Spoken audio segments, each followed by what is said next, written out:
তো বাইজিদ বোস্তামি রহমাতুল্লাহ আলাইহি উনি সুদূর বোস্তাম থেকে খেরকানে রওনা করলেন।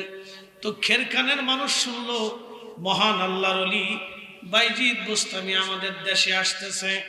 আল্লাহর ওলিকে রিসিপশন করার জন্য রাস্তার দুই পাশে মানুষ দাঁড়ায় গেল।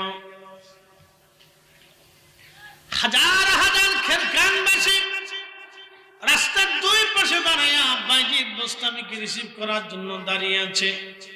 বাইজিদ বোস্তামি বোস্তাম থেকে রওনা দিয়ে 1 মাসের পথ হেঁটে হেঁটে যখন তিনি খেরকানে গেলেন, যায় দেখতেছেন খেরকানের মানুষ রাস্তার দুই পাশে দাঁড়িয়ে আছে রিসিপশন করার জন্য।